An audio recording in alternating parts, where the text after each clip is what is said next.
Welcome to What's Your Opinion episode 2. This week I asked you about players that you have supported even though they have not been playing as well as they should have done, and the reason why I talk about this. And it was actually I asked the question before this ended up being perfectly illustrated. The reason I asked this because I was watching the Dolphins-Patriots game 2 weeks ago, and I was watching Jay Cutler, and he looked like he was having the time of his life. He looked like he was having the best game of his career. He was having fun. He hated missing passes. He just looked great out there. For Jay Cutler, who his entire career, the opinion of him is that he's a mopey-faced guy. He doesn't have any passion for the sport, basically. And you see him. I've noticed it about him. I've noticed it about Brock Osweiler. You see those guys, they throw interceptions and they kind of go, all right, yeah, I did it, and then they walk off the field. In this game, he missed a pass, he throws his arms around, you can see he's frustrated by it, and in that game, he ends up throwing for 263 yards, 3 touchdowns. He had another game against the Oakland Raiders where he had an 81% completion percentage, over 300 yards, 3 touchdowns, but then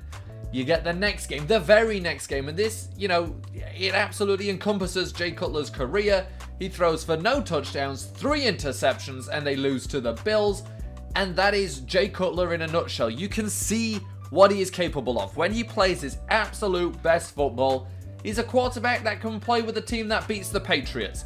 When he plays, any other game, he'll lose by throwing 3 interceptions and no touchdowns against the Bills. That is Jay Cutler, and I have always supported Jay Cutler. When he originally announced his retirement, I actually planned to make a video about him called the What If Quarterback. What if he had, good protection early on with the Bears, because he was a Pro Bowl quarterback with the Broncos. He went to the Bears and he was pounded year after year for so many years, the worst defensive lines in the NFL. And what would have happened? What if he had this? What if he had that? But again, we see it now. He will eternally be the what if quarterback, one of the most talented arms in terms of arm strength in the NFL, but he just can't get it together consistently. But that Jay Cutler who beat the Patriots, if he played in that NFC Championship game against the Packers, the Bears would have won a Super Bowl with him at quarterback. So Jay Cutler for me was the guy I was thinking about when I asked that question. Now let's take a look at the guys you thought about when you answered. So firstly, Killer Kai, one of the guys I mentioned in that video was, a guy like RG3, and that is who he mentions here. And it's, he still believes he has the potential. Injuries keep holding him back. And that's the thing, right? With RG3, it will always be, what if, at the end of that season, he never sustained that injury? What would we have seen from RG3? Because, his rookie season is absolutely spot on. He looked like, a modern day Michael Vick. Who knows what he would have been capable of? But that injury changed everything. Did it, maybe just expose who he was as a player and that he couldn't run as much? And maybe in his sophomore season, once, the defensive coordinators had a chance to figure him out, they maybe would have figured it out anyway. Or was it this one injury? And that will always be the question with RG3. And that's the biggest shame with guys that get injured, It's always, what if that didn't happen? But at the end of the day, we will never know. Some guys come back from injury, some guys don't. So then next up, the Moose says, Cal says, Joe Flacco, he believed in him for a long time, still has the potential to go back to that 2012 playoff form. And this is a guy I actually thought about myself as well, because during that 2012 season, I remember one of the things they were talking about, they were getting him out of the pocket, bootlegs. When Joe Flacco moves, Joe Flacco plays better than he does at all. I saw him this season on a few occasions. He's moving about, playing better football than he ever has in the past 3-4 years. Once you've seen something from a guy, it's very hard to believe that he's not capable of it again. He's capable of it. Why can't he do it again? That 2012 playoff run was one of the best playoff runs by a quarterback in a long time. So MC21 talks about Xavier Howard breaking out against the Patriots. Xavier Howard is one of those guys I kind of had on my radar a little bit. I'm not going to say, I was expecting anything big from him. But it's one of those guys where if you said, hey, what do you think of Xavier Howard? I'd say, yeah, he's not bad. Whereas, people, at least as MC21 thinks, is, people willing to call him a draft bust. I certainly wouldn't have called him that. And it was a really good game that he played against the Patriots. So this next one I hope doesn't end up being applicable. Evelyn Carpenter says, mentions JJ Watt and him being able to return from back surgery. And that is one I hope we never have to go, oh, I'm sure JJ Watt will come back soon enough. Obviously, this season was one of those where I will obviously, and I think a lot of people right now still will, everyone right now should be expecting JJ Watt to come back. Before the injury, he was the most dominant defensive player in the NFL. And the thought of him not coming back to be that is ridiculous. And I don't even want to consider it. And she mentions Brian Cushing. I like Brian Cushing.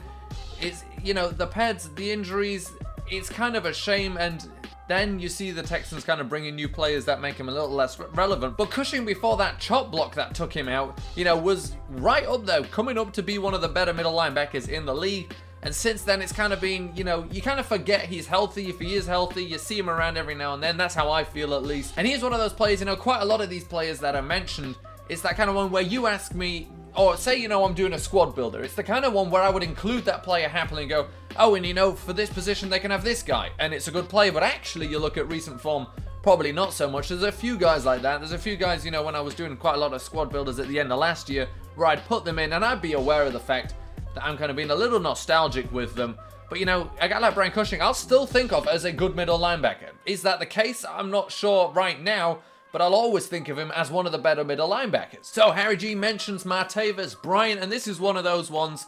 This falls into, you know, the kind of Josh Gordon category. There's two possible options, right? Josh Gordon has, you know, drug abuse suspensions, and when he comes back, it's like he never missed a single day. You know, we've seen him now come back, and he's playing big already. And I'm sure, you know, it'll take him maybe a little bit of a while to really get into it, but it's not like he's been playing badly whatsoever. And then you have Martavis Bryant, where you figure he misses 1 year, should be able to come back a lot easier. Now, of course, you know, Juju Smith-Schuster changes that a little bit as well. But, you know, you go back and look at all the preseason articles. It was the Steelers with Antonio Brown, and now the addition again of Martavis Bryant. Everyone was expecting Martavis Bryant to be a huge difference on this offense, and it's just not turned out to be that right now. And then we've got Max E, who may, in all honesty, be smarter than us. You know, he says, once a player starts to decline, everyone tries to tell me it's a bad year, and I say, no, this is how it's going to be. Normally he's right.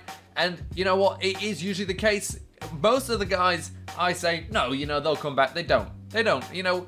And I'm worried, you know, guys like Andrew Luck, because right now I say, of course Andrew Luck's coming back. Are you crazy? RG3, I always expected to come back. I think we underestimate, you know, how serious injuries are. Consider all of the injuries NFL players are willing to play through. You know, anything that's relatively serious to, you know, peasants like us, people who don't, you know, put in a lot of painkillers into our bodies, probably, you know, not a great idea. But think of all the things they're willing to play through. If it takes them out for a long time, those are very, very serious injuries that, you know, a lot of people can't come back from. They're playing through injuries that may stop us playing, you know, casually for a year. They're playing through that stuff. It's the serious stuff that takes them out. And to just expect people to constantly, you know, easily come back, we're expecting a lot more of them that maybe really we should be doing. And so for this one, final comment from Jacob the Great, talking about Jimmy Graham. Now, Jimmy Graham did, right? He had that dip, and he's pretty much come back up again. So Jimmy Graham's a good one to support, because when he first went to the Seahawks, it was kind of like, where is that Jimmy Graham that was traded from the Saints? That was, you know, Jimmy Graham for a long time. It wasn't always everybody saying Rob Gronkowski is the best tight end in the NFL. It was, for a couple of years back there, it was, is Jimmy Graham or Rob Gronkowski the best tight end in the NFL? And there was a discussion. Nowadays, you know, most people tend to say Rob Gronkowski, but Jimmy Graham was right there with him. Stats and, you know, pure performance. And then it kind of dipped a little bit. People went, oh, where's Jimmy Graham? And, you know, come back. He's kind of popped back. And that's always a good feeling. When you support a guy and he disappears for a season, comes back again, you're glad you stuck with him. So that is it with this topic. I want to thank you all for your input. Some very interesting ones here. Interesting to see the kind of players people like, people will support. And, you know, there's some players here that I assume you guys will be continuing to support for the next few seasons, and, you know, I wish you the best of luck with that. As someone who always sees the best in players, I wish you the best of luck with it. So, for next week, I realized, you know, the last time I did a Q&A was, well, it was probably about a year ago, in all honesty. I can't really think when, maybe I did a mini one another time, but it's been a long time, and, you know, new people come in. You know, there's always a lot of questions, so throw your questions at me. Let's see what you've got. It can be about me. It can be about my opinions. This is going to be, you know, a pretty wide open Q&A, of course.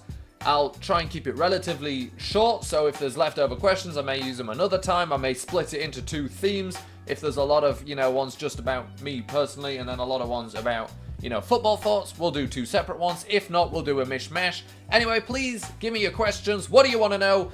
I'll tell you some of it.